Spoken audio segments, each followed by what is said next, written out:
coming to the church here over recent weeks, you will, why did I get on that line at all? If you've been coming here in recent weeks, you will know that we have been looking at and thinking about the Gospel of Luke. We are now going to leave Luke behind.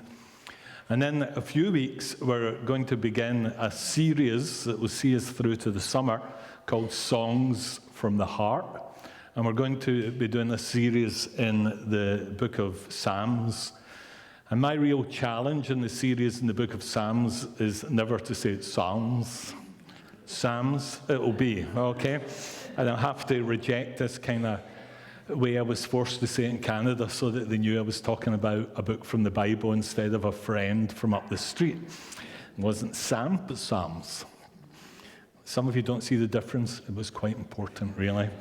And we're going to look at them and maybe be looking at them slightly differently, although it'll be up to each preacher to decide how they do them. But we are going to be starting by looking at the Psalms with what they are, which is songs by people, and see where that takes us. I know that seems strange, but often when we look at the book of Psalms, we come and say, what does it tell us about God? And that's important. But what we learn about God, actually, we learn because they're songs from people. And we're going to start that way with them. And hopefully you'll find that interesting as we go through. But for the next 3 or 4 weeks, we're going to do something different altogether. And we're going to, and it's also a slightly different style of preaching from me, because people who know me, there are different ways of preaching, but there are also different types of sermons.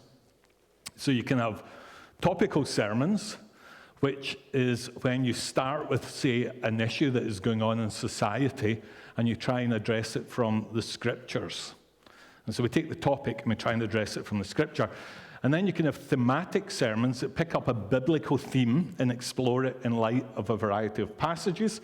And then you can have what some people call expository sermons. I don't like the term, it's loaded. What I would call textual sermons, which is when you come to a passage and you basically live with it, and what you try and say about it comes from the one passage. Now, that's my preference. That's what I love. However, for the next 2 or 3 weeks, the sermons will be slightly more thematic. We're starting in the Bible, and we're going to work with the Bible, but we're not always sitting tight to one passage. And what we're going to think about a little bit over the next 3 weeks is really themes of community and church.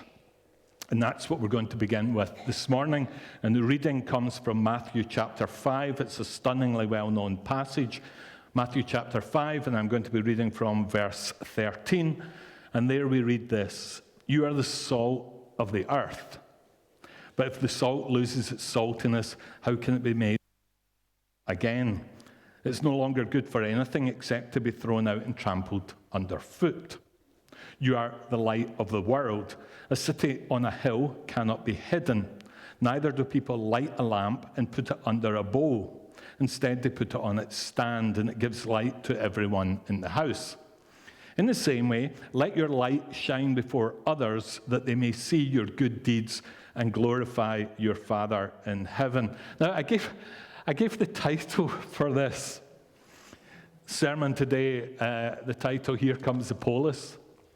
And I just did that by way of a bit of fun. That doesn't mean it's got anything to do with the sermon. No, it does, but vaguely. Hopefully you will see when we get there. This was my kind of a nod to the new year and to Glasgow culture. We call the police the Polis, if you don't know that, and to Ricky Fulton. And some of you may have watched the documentary and Hogmanay. So here comes the Polis. Hopefully it'll make some sense as we get there. But instead I want to start with a story. This is a story told by the late Fred Craddock, who was a brilliant preacher. And this is one of the favorite stories that he told. And he tells the story as follows. He says this: "Before I married, I moved down to a place on Watts Bar Lake. It was a little village. It was the custom in that church at Easter to have a baptismal service. My church immerses, and it was held, this baptismal service, in Watts Bar Lake on Easter evening at sundown. Now, Out on the sandbar, I, with the candidates for baptism, moved into the water. And then they moved, after their baptism, across to the shore, where the little congregation had hung blankets and built little booths in which they could go and change their clothes. As the candidates came back from the water, they went in, got changed, and went to a fire that had been lit in the center. Finally, last of all, as the one doing the baptism, I came back across the water, got changed, and went to the fire. Once we were all around the fire, there was a ritual, a tradition. Glenn Hickey, always Glenn, introduced new people. He gave their names, where they lived, and their work. Then the rest of us formed a little circle around them while they stayed warm near the fire. The ritual was that each person in the circle gave his or her name and then said something like this. My name is, and if you ever need someone to help you with your washing or ironing. My name is, and if you ever need someone to chop wood. My name is, and if you ever need someone to babysit. My name is, and if you ever need someone to come and help you repair your house. My name is, and if you ever need someone to sit with your sick. My name is, and if you ever need a car to get into town. And on they went, round and round the circle. Then we ate. We had a square dance. And then at a time that no one knew, they knew, I didn't, Percy Miller, with his thumbs in his bibbed overalls, would stand up and say, time to go, and everyone went. He, however, lingered behind, kicking the sand over the ashes in the fire to make sure that it went out. After my first experience of that, he saw me standing there still. And he said to me, Craddock, folks don't get any closer than this. In that little community, they have a name for that. I have heard it in other communities too. In that community, their name for that is church. They call that the church. Our reading this morning comes from a part of the Bible called the Sermon on the Mount. This is some of Jesus' core teaching about how those who would follow him would live. This teaching has sometimes been described as kingdom ethics. And so understood, in Matthew 5, verses 13 to 16, Jesus gives us images, metaphors, to teach us about the nature of the church that he is calling into existence. Thus, as you know, many a sermon has been preached on how, as Christians, we should be the salt of the earth and the light of the world. And it's okay that many a sermon has been preached on them, because the wonderful thing about images and the wonderful thing about metaphors is that they can indeed be interpreted time and time again. As the poet K. Tempest suggests, there are deep things of the Spirit. She might mean something different from us, but there are deep things of the Spirit in metaphor and art and images. And so it's okay that we hear different sermons and what it means to be salt and light. And we will get there. We will get to the salt and light. In case you're worried, we will get there. Not today, in case you were worried. In coming weeks.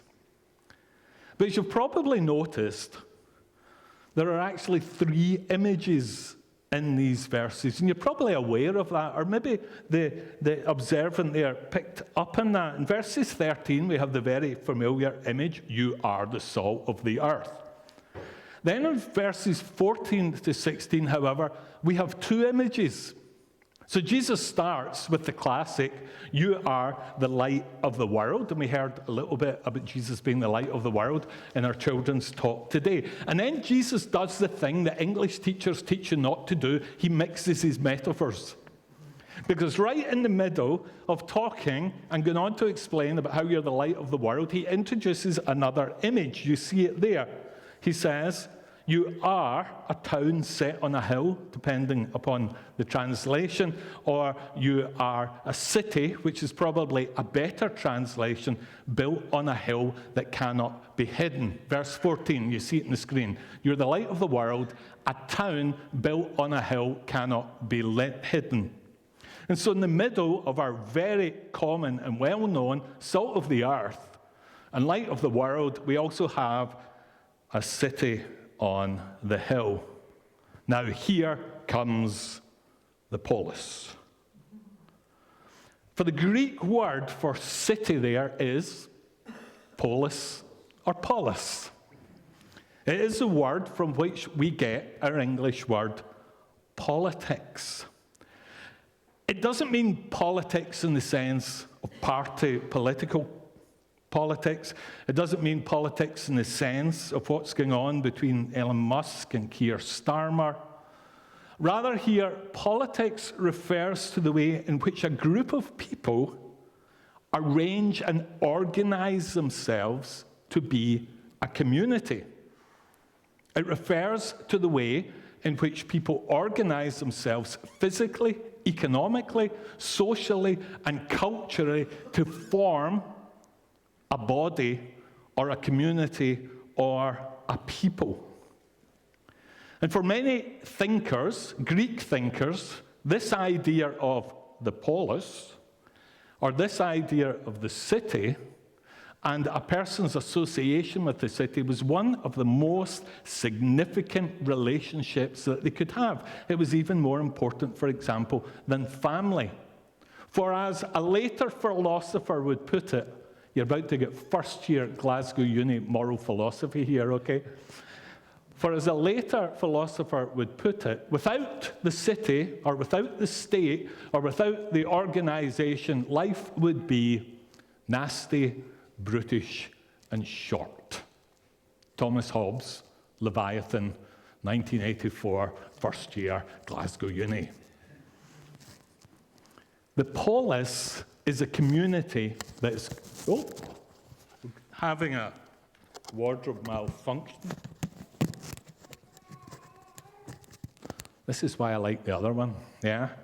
So the polis refers to this organization. And here Jesus is saying to us as people, you are a city. You are a polis. You are a community that is gathered and organized and associated together with one another. According to our website, it says this: the mission of ACC can be summarized as follows: changing lives and changing communities. And if we want to achieve that, one of the communities to which we need to pay attention is this one. Us and our life together, and how we associate and organize and support and encourage and build up one another. Indeed, there will be no salt of the earth or light of the world unless there's first a polis, a group of people who find themselves coming together to associate together, to work together, to serve together, to love together, to laugh together. Listen to this description of the church as a polis, and we find it in Acts chapter 2. They devoted themselves to the apostles' teaching and to fellowship, to the breaking of bread and to prayer. Everyone was filled with awe at the many wonders and signs performed by the apostles. All the believers were together and had everything in common. They sold property and possessions to give to anyone who had need. Every day they continued to meet together in the temple courts. They broke bread in their homes and ate together with glad and sincere hearts, praising God and enjoying the favor of all the people. And the Lord added to their number daily those who were being saved. I remember many years ago being in a vacant Baptist church. That means we didn't have a Baptist minister at the time. We were looking for a new minister. And every Sunday, you know this experience, you've been through it, you would have a different preacher. Now, unlike here, where people like David made sure that people might kind of preach in a common theme, we let people preach whatever the heck they wanted, and sometimes they did. But on one particular occasion, and I remember 3 weeks in a row, the preachers chose this passage from Acts chapter 2. And that makes sense, of course, because in Acts chapter 2, we have this description that people would say, here we have the marks of the church. This is what a church should be like. These are the characteristics that make up a church. As you're looking for a minister, you want a minister so that you will be like this. And different preachers would classify the marks of the church in different ways. And again, that was okay because it needs to be applied into context. Yet, at least from that description in Acts, we do say that these early believers gathered together. They ate together, they prayed together, they shared together, they learned together, they worshiped together. To put that much more simply, they attended to their common life. They attended to the city. And it's brilliant because what Luke is doing, we're back at Luke again. What Luke is doing is he takes a group of people who are in the city of Jerusalem and he describes a different kind of city being built, a different kind of organization and association, a different way of being together. They invested in one another and in the body. As for that little church back then, I don't know if we took it to heart, and I don't know if we put it into practice. I would like to think that we tried. It's closed now. In the past couple of weeks, I've had a very exciting experience. I've been learning new skills, and I've been helped by Jane immensely. I've learned about Church Suite, and I've become a believer. Now, if you come to church here, you'll hear us talking about Church Suite, and you're like that, what on earth are they talking about? I asked that as well. And all it is a piece of software, church administration software, that helps us manage things such as rotas. And some of you have asked me about rotas today, and I've had emails from some of you about rotas, and all rotas are with dates and names against them about who's doing what, when. But as I looked at these rotas, I saw more than a list. Craddock says, never call them lists. I saw more than a list. I saw people invested in this city, in this community, in this group of people, giving of their time and energy to make it work. In saying that, some of you here might have had an experience that I have had and I had in Canada, that when we attended a new congregation, because we were alive, within about 2 weeks, we were approached to do stuff. And I ended up in stuff I was no good at, because people come, oh, well, we need someone to do this and we need someone to do that. Oh, and people, we never want to become that kind of a congregation. People are never valued here on the basis of what they come to offer. People here should never feel you are not simply grease for the machine to keep it working. But I do hope and long for that will be a community where people will stand up and say, my name is, and I can do this. Because we believe in the thing, and we believe what it can we do, and we're committed to the city. one of the interesting things, of course, about Luke's description of the church in Acts is that we're told that they won the favor of all people, and that the Lord added daily to their number those who are being saved. Jesus said, "You're a city built on a hill." That means that we are a community which should be seen and should be able to be an example to others, and something also to whom or to which people are attracted. Our common life together itself is part and should be part of our mission. It shows what God is doing in and among a group of people. And at this point in the sermon, I get really stuck. I find this deeply frustrating. I get stuck. I didn't know what to do next. I didn't know what to say next. I found another Fred Craddock story that I think is brilliant. I thought I'll tell that because it's good and that'll make people happy. And I found this so frustrating. I didn't know what to do with it. So I just decided to do this, which is always dangerous for me because then I put my heart in my sleeve and I let go. And we never know where this will end up. We are meant to be a city built on a hill. You're a community, says Jesus. What does that mean? Well, I hope it means for us that we're a diverse community where the things that unite us are more than a mutually agreed like-mindedness, but rather we're united by the love of God demonstrated in the way of Jesus Christ. I hope there will be a community that when someone asks us, "Is your church a school for saints or a hospital for sinners?" we say yes, always, simultaneously, all the time. I hope that we will be a community where we can lament together as well as laugh. We can rage together as well as rest. And we can question together as well as confess as we seek to follow the truth. I hope that we will be a community that we know that if on that day our friends and family actually do turn up, that no matter what they look like, no matter who they come with, no matter how they're dressed, and no matter how they sound, we know they will be welcomed here. I hope that we will be a community where we stand for things and not merely against everything, and where evangelism, social care, and social justice are simply regarded as one part of our mission, and let's stop breaking them apart.